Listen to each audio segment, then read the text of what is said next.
বন্ধুরা, আগের দিন তোমাদের সাথে আমি শেয়ার করেছিলাম আমার ছেলে ওজোর বন্ধু রীতাঞ্জনের 10 বছরের বার্থডের কিছু ছোট ছোট ভিডিও। আজকে খাওয়া দাওয়াটা শেয়ার করছি।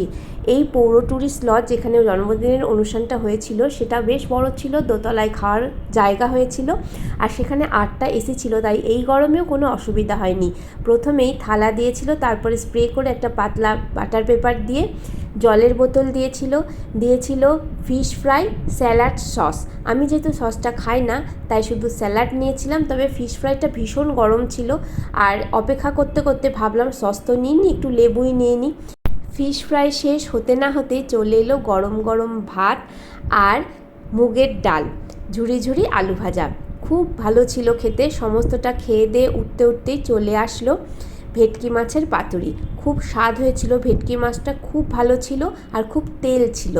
তবে যেটা আমি মিস করি, এই কলা পাতার গন্ধ, যেটা সাধারণত এখন হয় না, সবাই এই অ্যালুমিনিয়ামের ফয়েলে করেই দেয়। খুবই স্বাদ হয়েছিল খেতে, সেটা তো নিঃসন্দেহ, তবে কলা পাতার তো একটা নিজের গন্ধ আছেই। এরপরে ছিল বাসন্তী পোলাও আর খাসির মাংস। বিশ্বাস করো, প্রতিটা আইটেম এত ভালো ছিল সেটা বলার অপেক্ষা রাখে না, পেট পুড়ে খেয়েছি। তারপরে ছিল চাটনি, পাঁপড়। আমি আগে চাটনি খেতাম না, কিন্তু ইদানিং চাটনিতে ডুবিয়ে ডুবিয়ে পাঁপড় খেতে বেশ লাগে। তারপরেও ছিল রাজভোগ আর সরপুরিয়া। সরপুরিয়া আমি নিইনি, শুধু রাজভোগটা খেয়েছি।